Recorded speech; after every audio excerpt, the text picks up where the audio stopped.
Welcome, and thank you for being here. I think this is the last talk of the day and also of the event, or more or less. I am presenting joint work with people at BUGSENG, Nicola Vetrini and Roberto Bagnara. And first, a disclaimer: I am a member of the MISRA C working group and also the MISRA Software Quality Metrics Working Group, and I also represent Italy in WG14, which is the C Standardization Working Group. However, I'm speaking here in a personal capacity. So whatever I say is my opinion and the opinion of my co-authors, and not necessarily the opinion of the working groups. So I start with a provocative question. Basically, this talk is an introduction to MISRA C and C++ from the point of view of open source. And I start with a provocative question, which is, do you want to reason in assembly, or do you want to reason in C and C++? And I think that many of you will agree that unless forced to reason in assembly, we would much prefer reasoning in C and C++ and qualify our compiler to make sure that the C and C++ code is translated in the correct way. So here's the outline of the talk. I will say something about the C and C++ programming language. In particular, I will insist on the non-definite behavior, so behavior that is not completely defined, and I will explain why the languages are defined this way.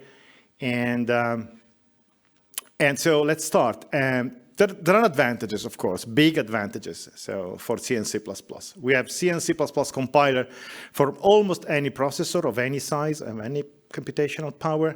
And C and C++ code is very efficient. In addition, C code has no hidden costs. So meaning that an expert programmer looking at C code can more or less guess what will be the execution time, more or less. And C and C++ allow writing compact code because there are many built-in operators and you can code quite complex things in just a few lines of code. They are defined by ISO standards, and possibly with extension, they allow easy access to the hardware, which makes them attractive for the development of embedded systems. They have a long history of usage, including in critical system, and also there are a lot of tools for C and C++. These are the good points. However, they have also points that are questionable, and in particular the C language, and that provided the basis for C++.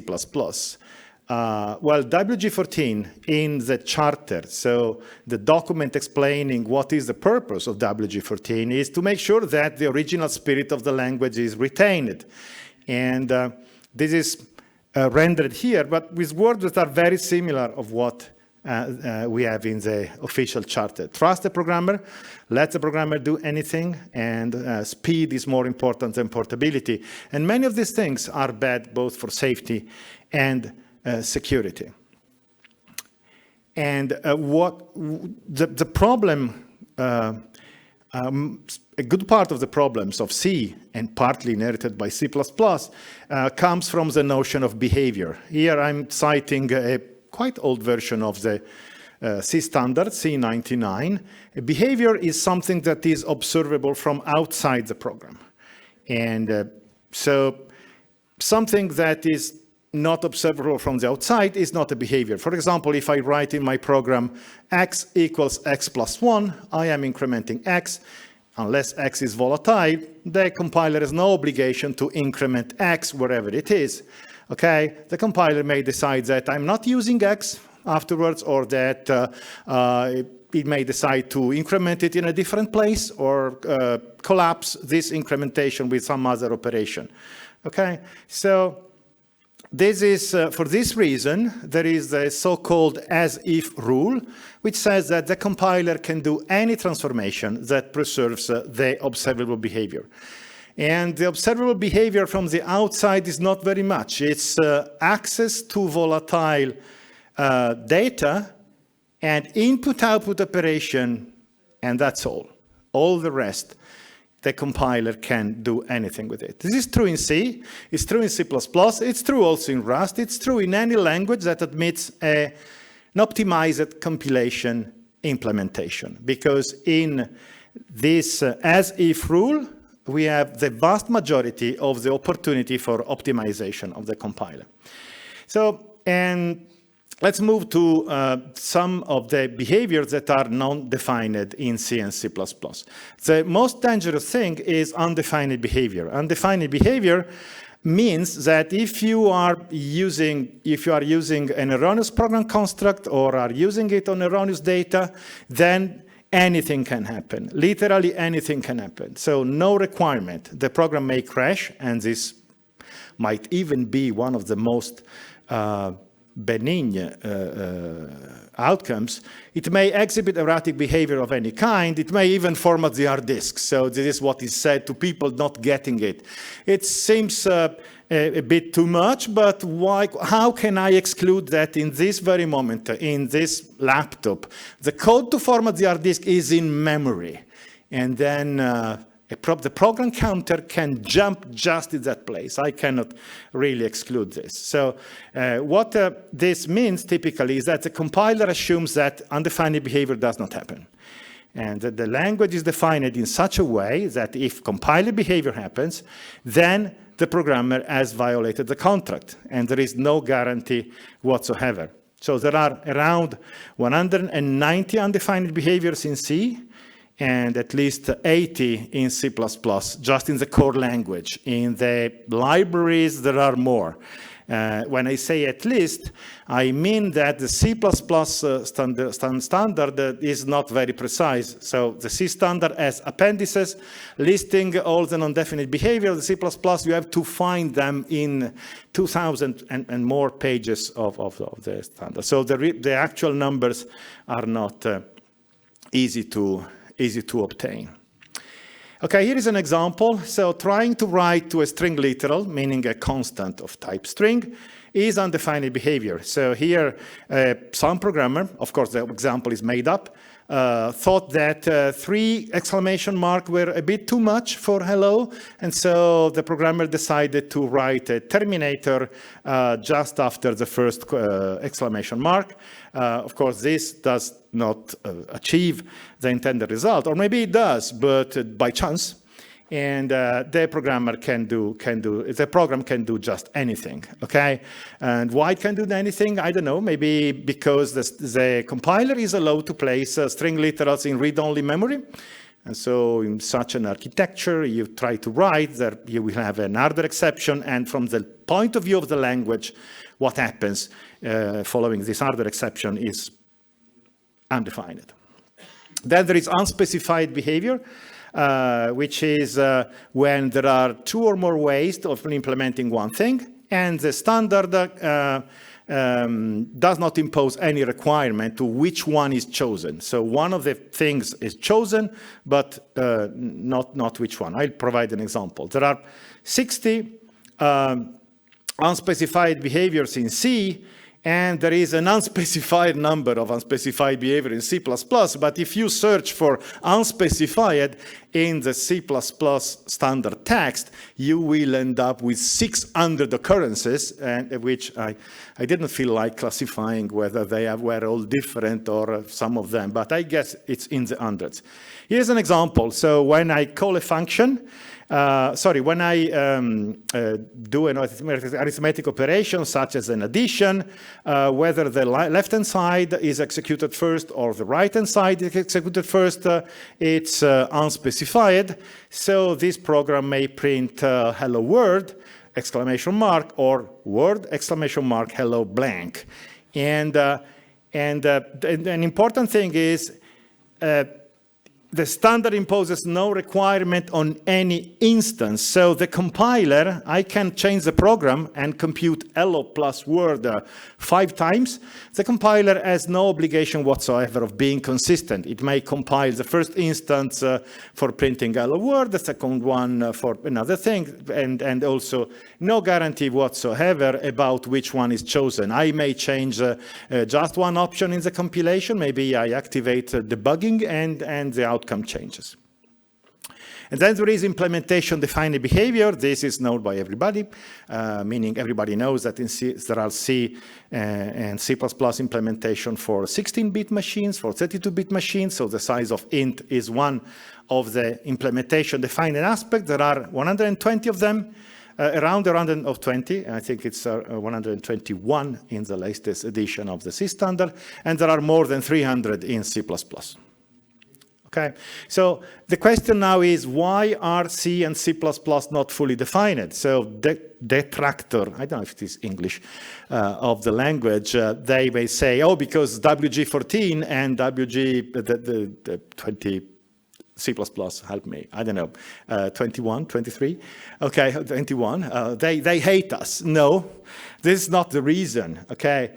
There are many behaviors that are not fully defined in different categories, and the reason is that implementing compilers is easier, but especially implementing compilers that generate fast code is easier, okay? Let's see some examples. So what is the role of undefined behavior? We have seen this one already, no? The program tries to modify a string literal. This is undefined behavior. This is the reason. So the reason is that the compiler is free to collapse string literals. So for example, if I have a program that in 200 places writes x equals and the value of x, the representation of x equal will be in a unique copy typically, or at least the compiler has that option. Okay, the compiler can even be smarter. Suppose we have two string literal tail and head tail. The compiler may decide to use to have just the representation for head tail and use a pointer to the fifth character to obtain a representation of tail. Okay, so we have seen, so the compiler can do this optimization because it can assume that the program will never ever try to write to a string literal. Okay, so we have seen two reasons for this. So maybe the string literal is in read-only memory. In this implementation, we will get possibly another exception, or maybe it's not in read-only memory. So it is in memory the processor can actually write, but we believe we are changing one string literal, and we are changing also other string literals. So, and this is the reason why the behavior is undefined. So here is another example. So it says, an expression is shifted by a negative number or by an amount greater than or equal to the width of the promoted expression. So let's divide the things into two parts. Shifting by a negative quantity. What might mean shifting a quantity -3 position to the left? You might say, well, it means probably shifting 3 position to the right. But if the language was defined that way, then the compiler, for every shift where it cannot guess at compile time what is the value, it should introduce instructions testing the shift count. Is it negative? If it is negative, then compute the absolute value, reverse the value. Okay, this is not the spirit of the language. The spirit of the language, of the C language, is if you like playing, if you really like playing with negative shift count, you, the programmer, you program it. Okay? The language gives no guarantee if you do this. It's a little bit more not so obvious why, if you shift by an amount greater than or equal to the width of a promoted expression, the behavior is undefined. So one might say, what might be the problem if I shift 32 position to the left in the 32-bit quantities? If I interpret shifting to the left like pushing zeros from the right, and the bits falling off the left edge, they go into the bit paradise, well, the result should be 0, no? No. Because in very popular architecture, the first thing that happens to the shift count is that it is masked. And it is masked because they want an easy way of having a worst-case execution time for the shift operation. They don't want the shift operation to stay away seconds because you shifted 1 million positions to the right. Okay, so on this architecture, shifting I by 32 position is exactly like shifting it by 32 position masked this way, which means shifting by 0 position, which means doing nothing. Okay, so again, C and C++, they leave the behavior undefined for speed and ease of implementation. Okay, so let's talk about the use of C and C++ in embedded system. There are very strong economic reasons, as we have said, and the C and C++, they also have very serious problems. In particular, we have seen behaviors that are not completely defined. And there is another thing, that the languages can easily be abused. It's relatively simple to write obscure code that is resistant to reviewing activities. And of course, functional safety standard, which is what they work with most of the time, they are very clear on the fact that review is one of the most effective ways of eradicating defects from software. Ada and Rust have a non-definite behavior as well. So Rust has 11 undefined behaviors. And if you take into account the foreign interface, FFI, then all the words of C undefined behavior enters into Rust. And other more defined high-level languages are either not portable, not enough flexible, or efficient enough to be used on resource-constrained embedded system. Okay? So another problem of C and C++ is, as I said, readability. So, for example, the pre-processing phase is a very powerful mechanism in the translation of C and C++, but it's tricky. Okay, there is a generous offer of operators in C and C++, and the rules for precedence and associativity are not known by all programmers. There are a lot of control flow mechanisms, implicit conversions. There are comment markers of different kinds that have non-trivial interaction. Okay, and so. The point, the thing to be understood is that the strengths and the weaknesses of C and C++, they have the same origin, okay? So the fact that it is relatively easy to write efficient compilers for almost any architecture is one of the reasons of non-definite behavior, because the languages have been defined in such a way that whenever there is a possibility of mapping an high-level construct into one machine instruction or two machine instruction, for example, it's a shift operation, okay? Some processors have arithmetic shift only, some have logical shift and arithmetic shift and so on. So the behavior is different, but the language is defined in such a way that a shift the source code is translated into a shift in machine code, and if different machine codes have different shift operation, tough. Okay, the fact that you can write efficient code with no hidden costs, at least in C, it means one of the reasons is that there is no runtime error checking whatsoever. And the fact that there are many compilers and still the languages are defined by an ISO standard, this is another reason why we have non-definite behavior. You cannot say to a major compiler vendor, oh, from tomorrow your compiler is no longer compliant. No, you will have to accept that the compiler, implements something in a different way from others, so you cannot fully define it. The fact that it is easy to access the hardware, well, it's because of this, it's also easy to corrupt the program state. And the fact that you can write compact code, it is the same reason why you can easily misuse and misunderstand the language. So several features are in conflict with safety and security, and the pragmatic solution developed by the industry is called language subsetting. To develop critical application, you don't use C in unconstrained C and C++, you use a language subset. So this is mandated or highly recommended or recommended by all functional safety standards. And today, the most authoritative language subset for C and C++ are the MISRA C and MISRA C++ coding standards.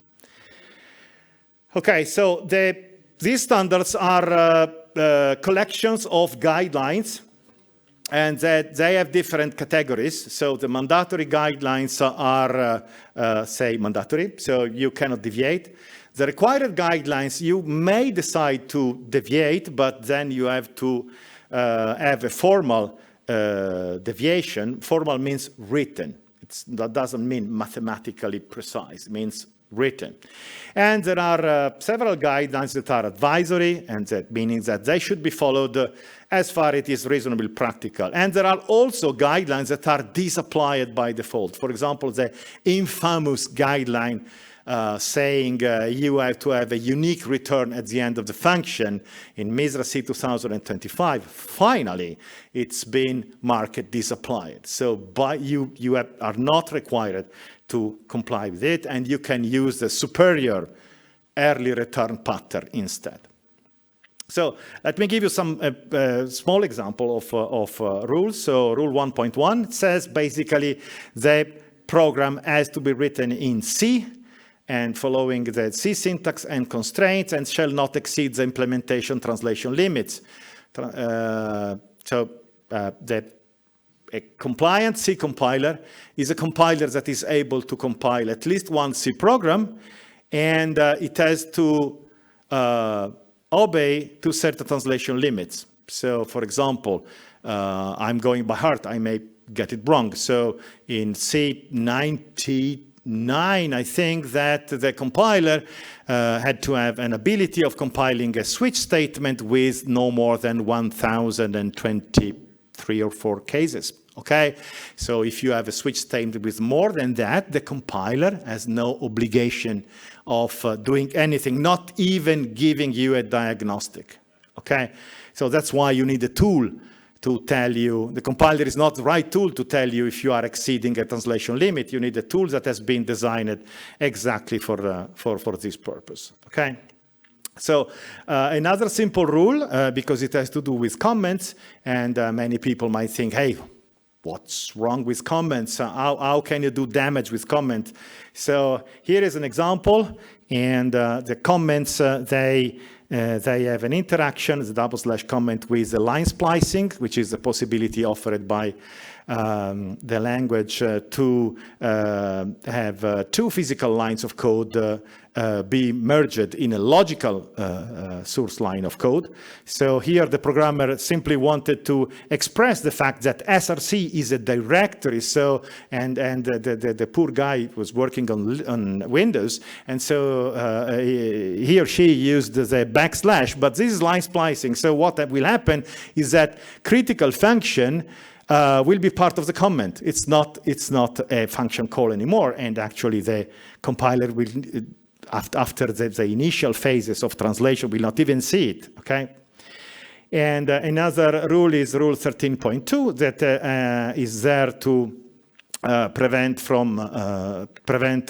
certain unspecified behaviors and also some undefined behaviors. So let me go to the example, which is the value of an expression and its persistent side effect shall be the same under all permitted evaluation orders and shall be independent from thread interleaving.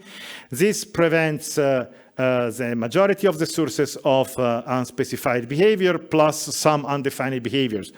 In C, it's undefined behavior if you modify an object more than once between 2 sequence points, or if you modify and read an object unless the reading is necessary to store in the object. So let me present you a simple example. Here is an example of violation. So reading a volatile is a side effect, and the language does not specify whether in a function call, what is the order in which the arguments are evaluated. So TC and T1 may be evaluated first or second, and given that reading a volatile is a side effect, you may have one, you don't know the order in which the side effect will take place, okay? So the obvious remediation for this is to use temporary variables and use the sequence point induced by the semicolons that terminate the statement to force the ordering of side effects that you want. So one important thing to be understood is that MISRA C and C++ has to do with prevention. It's not bug finding. Bug finding is a different exercise. So you use a tool that will find some bugs. And of course, it is always nice to find some bugs. But MISRA C and C++, they play a different game. So they are to be used in the process of documented software development. And in fact, there are many violations that are not directly connected to bugs. So a violation not necessarily is a software error. It's something that typically contributes to possibly non-defined behavior and to a program that is difficult to understand. Okay? For example, Rule 11.4 says you don't convert an integer to a pointer, but those programming in embedded systems, I know that I have to convert the constant addresses containing the addresses of the memory mapped features of the hardware. And so the rule in this specific case may be deviated, has to be deviated, but so you do this only in the hardware abstraction layer. So you are not doing this kind of conversion anywhere else, okay? So the deviation process is an essential part, and this is because the point of guidelines typically is not, you should not do that.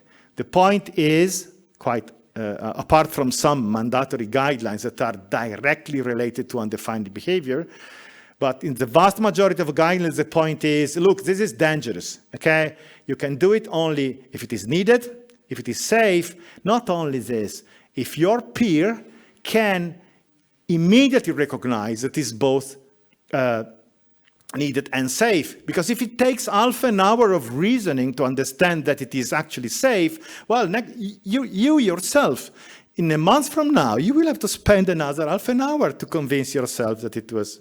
Okay, so one useful way of thinking to this coding standard is there an effective way of conducting a peer review. Instead of having your colleagues sitting with you and pointing at the, you have a tool that says, hey, it's dangerous. You really want to do this. Okay. So now, MISRA compliance of existing software.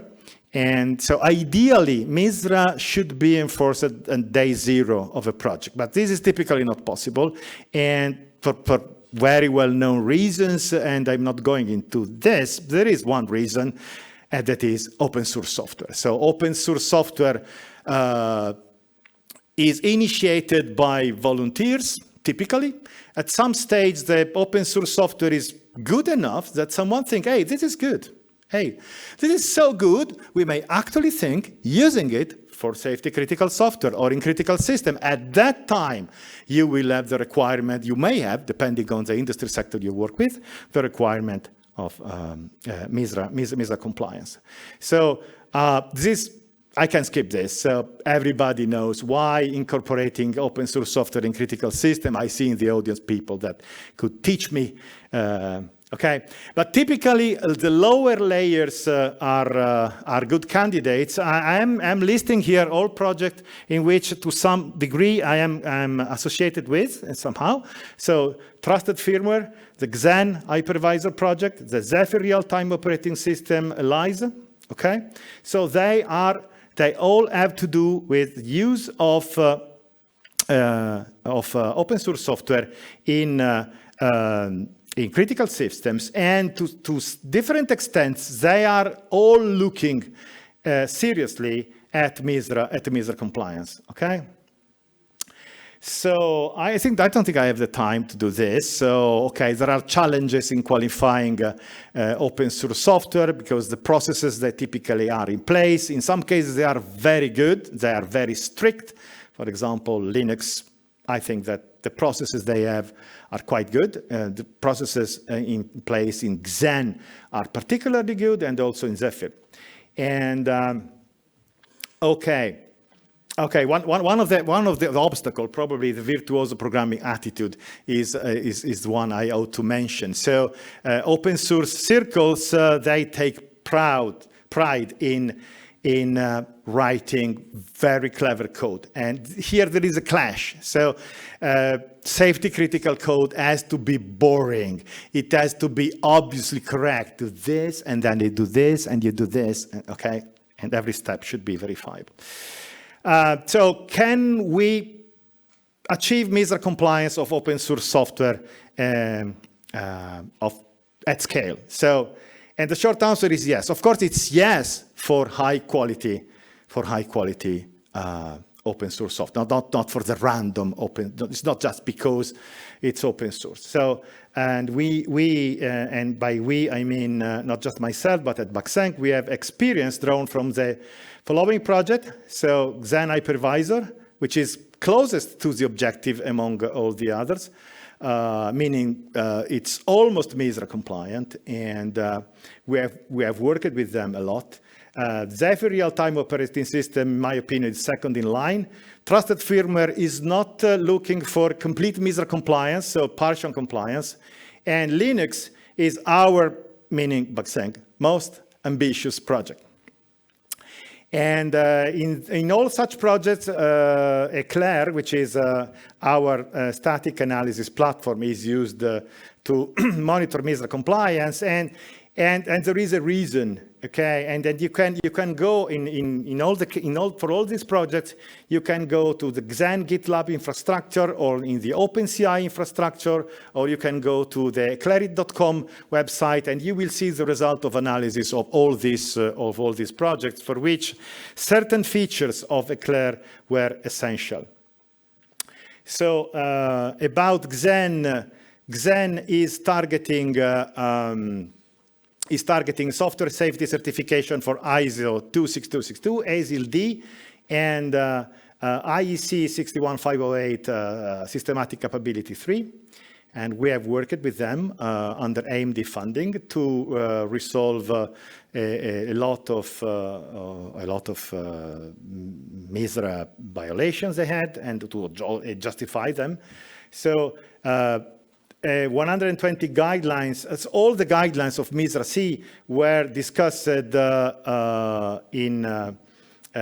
the community, and 120 of them, they were accepted. So they are now upstream. So one of the interesting thing about Xen is that all the work is being pushed upstream immediately. So when we started, we had more than 1 million violation, and now we are left with around 2K for x86-64 and less than 1K on ARM-64, okay?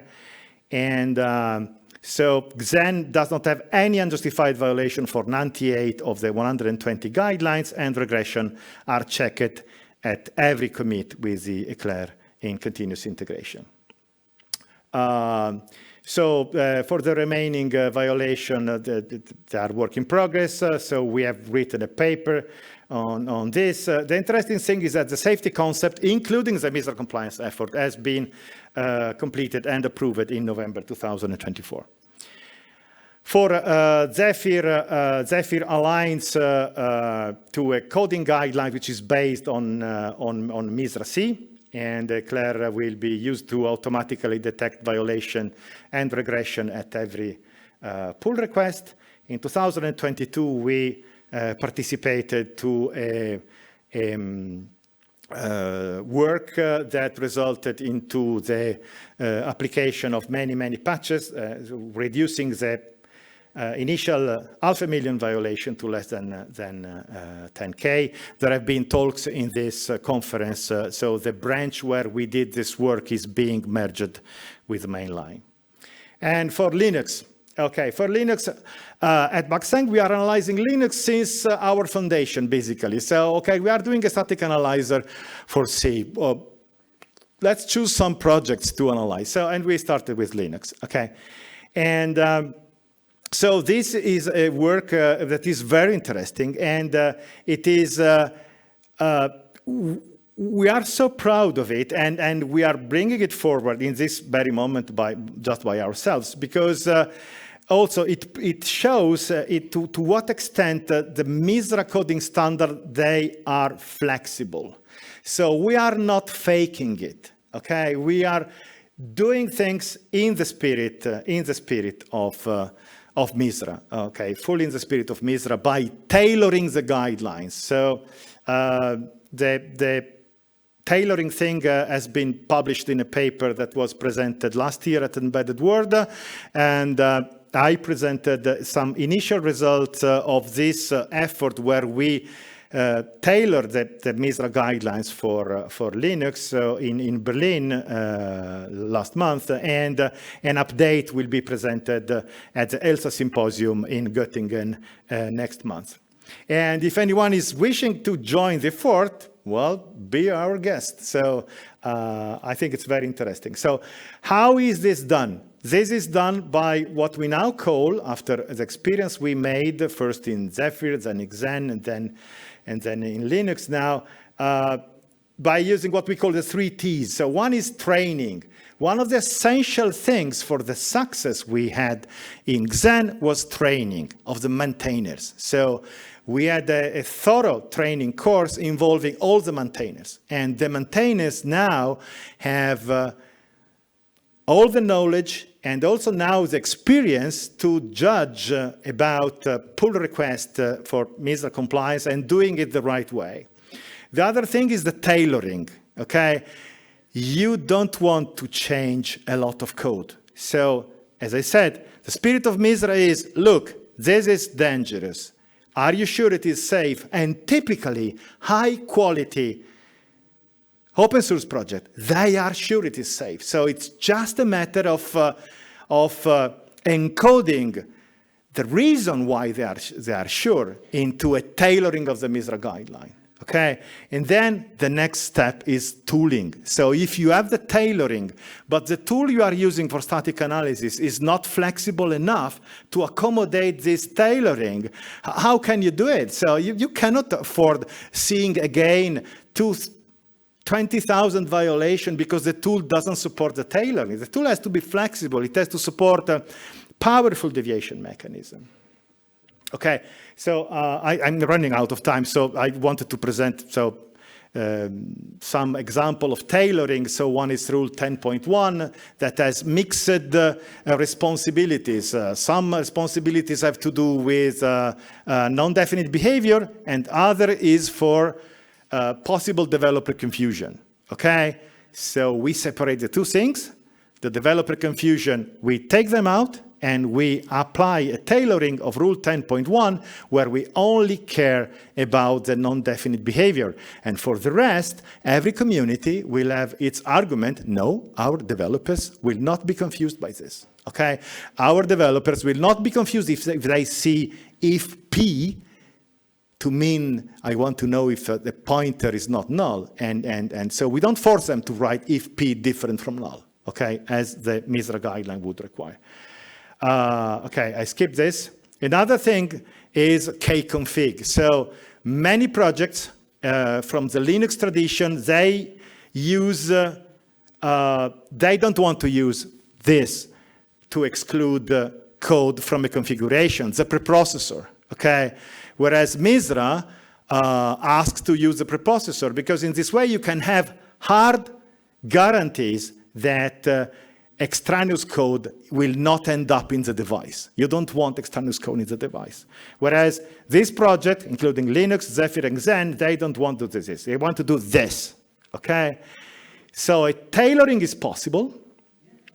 This will result into an extra obligation in the compiler qualification. You can do this if you have an argument saying, my compiler at the optimization level I'm using will exclude code guarded from if 0. Okay, unless there is a jump from outside inside the block of if 0. So it will remove it. So I have guarantees, yes, I'm not using the preprocessor to exclude code. I am using if 0, okay, but the compiler will do the right thing. So this is another important thing. And okay, so let me conclude. So can we achieve MISRA C and C++ compliance in open source software? And yes, we can, it's the title, okay? It is not cheap, it's not easy, but if the communities cooperate, it can definitely be done, okay? A lot of experience is required to do this successfully, and also training, tailoring, and tooling. And one of the things why this is possible is that contrary to common misconception, MISRA deviation process is flexible enough to accommodate this, okay? So there are people say, oh, but MISRA stupid rules and I am forced to do. No, you are not forced to do. You are forced to give an argument. You violate the rule, the code is safe, you have an argument, MISRA will be happy, okay? And so let me thank you again, and let me conclude that if you want to participate to the effort in having some sort of MISRA compliance into a subset of Linux, you are very welcome to join the effort. Thank you.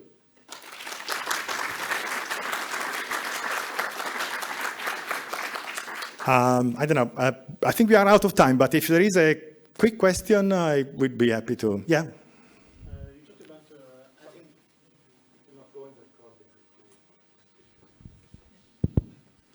You talked about adding, you talked about adding MISRA in Linux and using it on the Linux kernel code.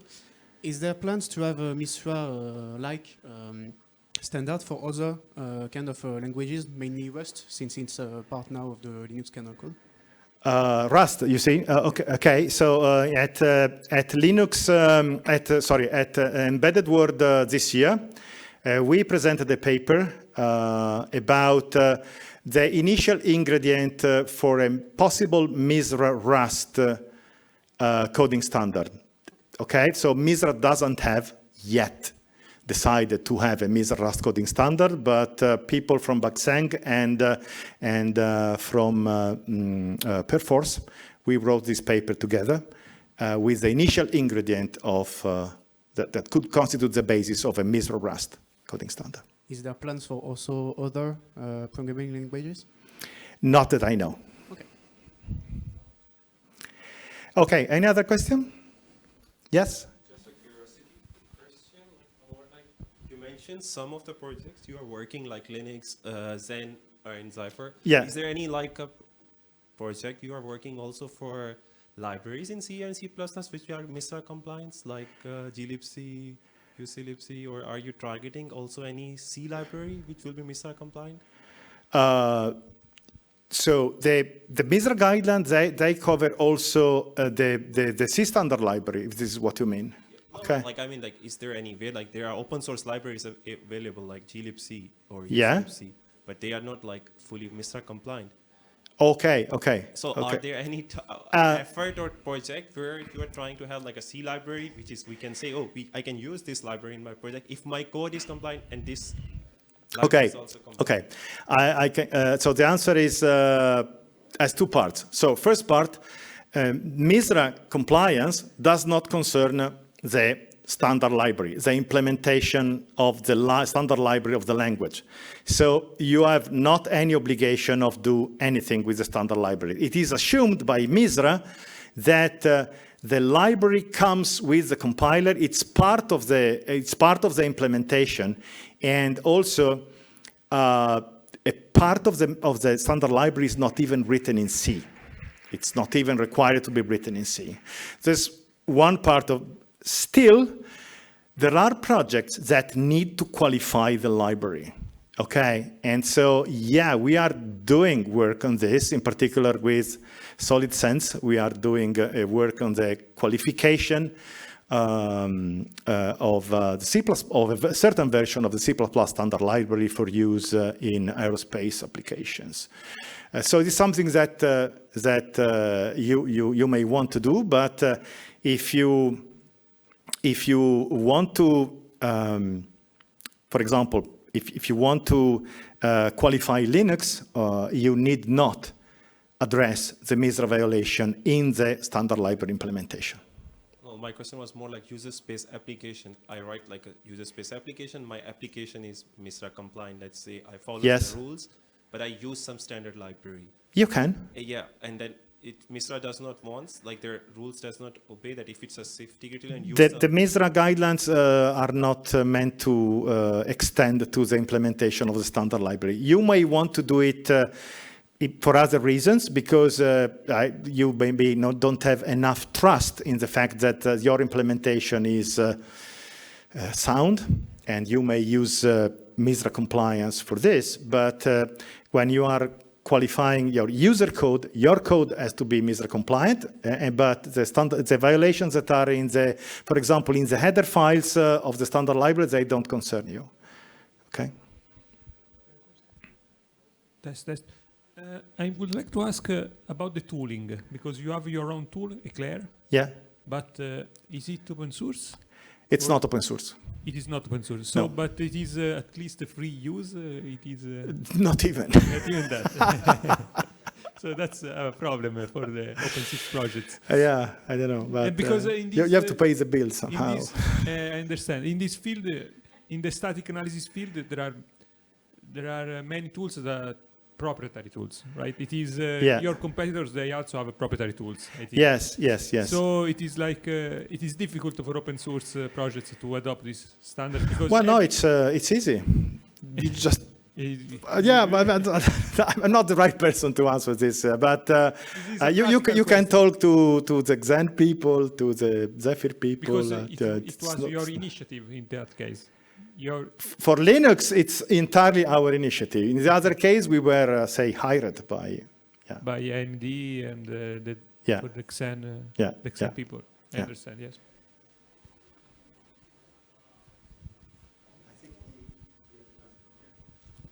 I wanted to ask a question if there is any open source tool that checks MISRA compliance. Not really. So not really. So it has been. Of course, I have a conflict of interest in this, but if you look at the history, in the history of you use the Wayback Machine, you will see no less than 10 or 12 projects of people saying, hey, I plan to do an open source MISRA checker. And these projects, after 2-3 months, when people understood how challenging it is, they were dropped. Okay, so this is what happened until now. Okay, so. For example, in Silange, there are many. You need to wait for the microphone. Yeah. So you mentioned that tailing is an essential part of the tailoring. Of the process. So if it's finally tailored, how is it handled in the checker tool? Okay. Because if you have a deviation or justifying for that, how is then that handled in the checker tool has a very powerful configuration language where you can express the tailoring, and I mean now it's easy. For example, okay, so Zephyr started first with MISRA compliance, but then Xen started, and now the tailoring we use for Xen is open source. It's in the Git repository of Xen. And in fact, we are using it now to bring it back to Zephyr. And we started with that for the tailoring for Linux. Okay, so, yeah. Okay, thanks. You wrote that you're adapting source code, mostly by justifying cases, but sometimes you change cases as well, right? Exactly. And did you actually find errors, bugs in this way? Yes. Any statistics there? No, I don't have statistics. But in Xen, I think that during the exercise, they found around 10 bugs. In the,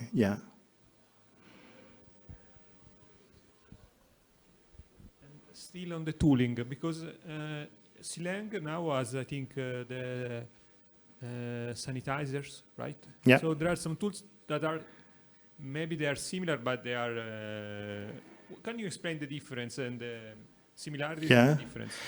Well, a sanitizer is not in the field of static analysis, it's dynamic analysis. So you compile an instrumented version of the program, and then if you have a test suite, and you can exercise it. And in fact, we use this. So in in our work on Linux and on Xen, for some of the guidelines, which is completely impractical to address by changing the source code, we use the sanitizers. Okay, so for checking, for estimating the compliance, let's say in this case, because it is not checkable in that case, right? Well, let me take an example. So the two hardest rules are 10.3 and 10.4. So these are rules that are meant to prevent overflow, basically. Okay, so if you follow MISRA, you have a discipline to prevent overflow, but it's impractical. So you would have, for example, I don't know the number, but you would have to change the code in, say, 1,000 places. Nobody wants to do this. Not even MISRA is asking to do this, because it is well recognized that when you change the code, you may introduce bug. You typically do introduce bug. Okay, so the idea is, given that they are pushing a qualification whereby they need to reach at least branch coverage, so they will have a rather thorough test suite. The mitigation we can offer is that we will run the test suite with the sanitizers enabled. And this will give us some degree of confidence that there are no overflows. Okay, so, yeah, please. Does Clang Tidy not implement a bunch of the statically checkable rules? Clang Tidy, it implements, yes, some rules. I don't know if there is, what is the intersection with MISRA. Maybe some of them, for some of them there is an intersection. I think so, yeah. Yeah, okay, yeah. Yeah. Any other questions? Good, thanks a lot.